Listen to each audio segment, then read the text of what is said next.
सुप्रभात बच्चों आज हम पाठ 8 का अध्ययन करने जा रहे हैं जिसका नाम है शिव कौन है, मृत्यु क्या है।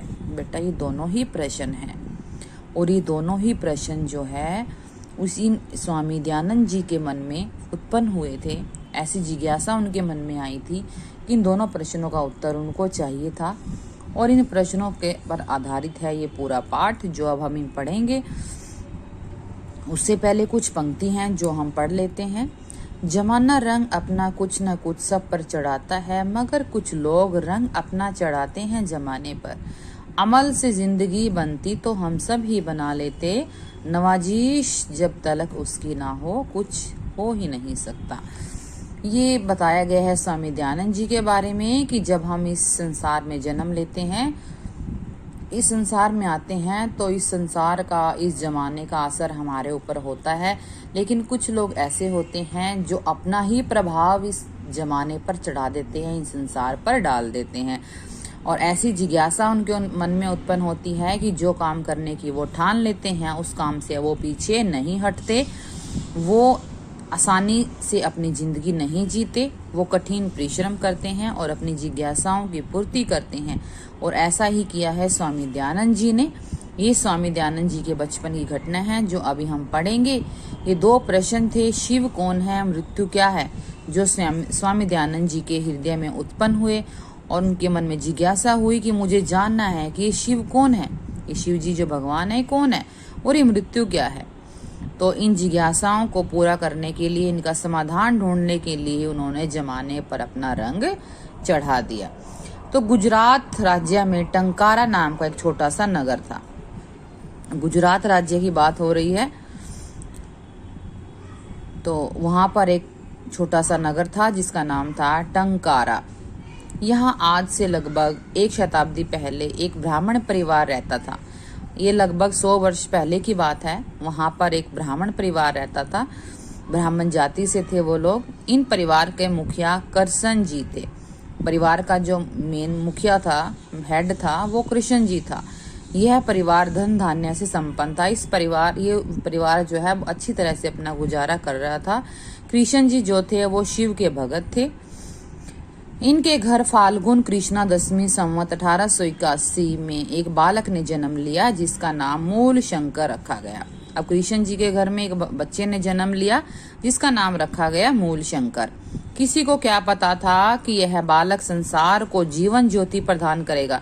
अब किसी को नहीं पता था कि ये बालक जो है वो इतना महान बनेगा कि पूरे संसार में ही प्रकाश फैला देगा, पाखंडों में फंसे हुए लोगों को ज्ञान के प्रकाश द्वारा सन्मार्ग पर चलाएगा। अब किसी को क्या पता था कि ये बच्चा इतना महान बनेगा कि जो हमारे संसार, हमारे जीवन में जो लोग हैं, हमारे इस देश में जो लोग हैं जो बुराइयों में फंसे हुए हैं, जो पाखंड करते हैं, बाह्य आडंबर में लगे हुए हैं, तो उनको क्या पता था कि ये ऐसे लोगों को जो है ज्ञान का प्रकाश देंगे, ऐसे लोगों को अच्छाई के मार्ग पर चला देंगे, उनको अच्छा मार्ग दिखाएंगे, उनको बुराइयों से निकालकर अच्छाइयों की तरफ ले जाएंगे। तो ऐसे ही ये बालक थे जिन्होंने हमारे देश से सभी बुराइयों को दूर किया और हमारे देश में ज्ञान का प्रकाश फैलाया, शिक्षा को दिया। पिता पौराणिक परिपाटी के शिव भगत थे, अतः वे पुत्र को भी अपने जैसा ही शिव भगत बनाने चाहते थे। अब जो उसके पिताजी थे वो पुरानी रीति रिवाजों को मानते थे और वो शिव जी के भगत थे। वो ये चाहते थे कि मेरा बेटा भी शिव जी का ही भगत बने। वे उसे बचपन से ही शिव पुराण की कथाएं सुनाया करते थे। शिव पुराण एक ग्रंथ है जिसके अंदर शिव जी की कथाएं जो हैं वो लिखी गई हैं। तो उसके पिताजी उस पुस्तक को पढ़ते थे और बालक को सुनाते थे। बालक मूल शंकर की बुद्धि तीव्र थी। उसकी बुद्धि जो है मूल शंकर की बचपन से ही बहुत तेज थी। उसने बाल्यावस्था में ही पुराणों की अनेक कथाएं याद कर ली। साथ ही 10 वर्ष की अवस्था तक संस्कृत के कई छोटे छोटे ग्रंथों को भी पढ़ लिया। अब वो बालक जो है उसकी बुद्धि बहुत तेज थी। उन्होंने बचपन में ही बहुत सारी कथाएं याद कर ली थी और 10 साल की उम्र तक तो उन्होंने संस्कृत के ग्रंथों को भी पढ़ लिया था। घर के वातावरण में उन्हें पूरी तरह शिव पर श्रद्धा रखने वाला भगत बना दिया। अब उसके घर का वातावरण ऐसा था कि सभी लोग भगवान शिव के भगत थे। तो ऐसे वातावरण में वो भी भगवान पर के प्रति श्रद्धा रखने लग गए। वे हर रोज मंदिर जाते और शिव जी की पूजा करते, अर्चना करते और ओम नमः शिवाय मंत्र का जाप करते थे। एक साधारण सी घटना के कारण मूल शंकर के जीवन में एक नया मोड़ आ गया। देखो, अब तक जो हमने पढ़ा, यहाँ पर जो मूल शंकर थे वो भी भगवान के भगत बन गए थे, वो भी शिव जी की पूजा करते थे, हर रोज मंदिर जाते थे। लेकिन उनके जीवन में एक छोटी सी घटना घटी जिसके कारण मूल शंकर जी के जीवन में एक बहुत बड़ा बदलाव आ गया। और वो घटना क्या थी? शिवरात्रि का अवसर था। उस दिन क्या थी? शिवरात्रि थी। शिवरात्रि का त्योहार था। परिवार में सबने श्रद्धा से शिव जी का व्रत रखा। पिता ने भी कहा, बेटा मूल, तुम भी शिव जी का व्रत रखो, शिवरात्रि का व्रत रखो। व्रत रखने से देवताओं के देवता महादेव शिव खुश होंगे। वे सारे संसार के स्वामी हैं, तुम्हें बहुत पुण्य मिलेगा, शिव जी के दर्शन होंगे। अब उसके पिता ने कहा कि बेटा मूल शंकर, तुम भी व्रत रखो, शिव जी का व्रत है और शिव जी जो है सभी देवताओं में महान है।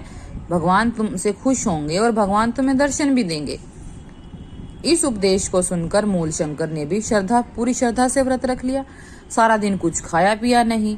सायंकाल जब शाम का समय हुआ तो पिता के साथ शिव जी के पूजन के लिए वो मंदिर में चला गया। उसने सारी रात शिव की पूजा करने का निश्चय कर लिया।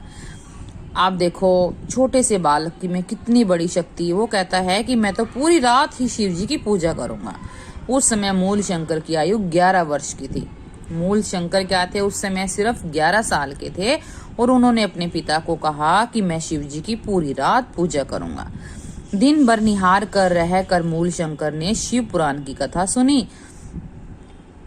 अब निराहार क्या था कि उसने पूरा दिन आहार नहीं खाया था। मूल शंकर ने पूरा दिन खाना नहीं खाया था और उसने शिव पुराण की पूरी कथा सुनी और खुद भी शिव स्तोत्र का पाठ किया। उसके हृदय में भक्ति का अथाह समुद्र हिलोरे कर रहा था। अब इस समय जो है उन्होंने व्रत रखा था, तो मूल शंकर जी के मन में शिव जी की भक्ति बहुत जोरों शोरों से चल रही थी। उनकी श्रद्धा बहुत बढ़ गई थी। पिता के समान उसने भी सारी पूजा सामग्री शिव को अर्पित की। एक पहर बीत गया, दूसरे पहर का पूजन आरंभ हुआ। तो 8, देखो बेटा, पहर का मतलब होता है कि एक दिन में 8 पहर होते हैं। ठीक है, हमारा जो पूरा दिन होता है वो 8 पहर में बटा हुआ होता है। 4 पहर दिन में होते हैं, 4 पहर रात में होते हैं। तो इसीलिए जब हमारा दूसरा पहर शुरू होता है तो उसको हम दोपहर बोलते हैं। तो अब ये कह रहे हैं कि एक पहर बीत गया, दूसरे पहर का पूजन आरंभ हुआ, तीसरे पहर का पूजन आरंभ हुआ तो भक्त लोग खराटे भरने लगे।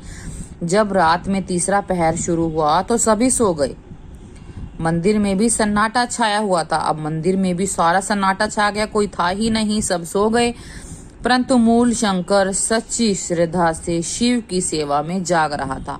और जो मूल शंकर छोटा सा बच्चा था, उसको ये लगा कि नहीं, भगवान शंकर जी है जो वो दर्शन देंगे जरूर। वो पूरी रात पूजा में लगा रहा।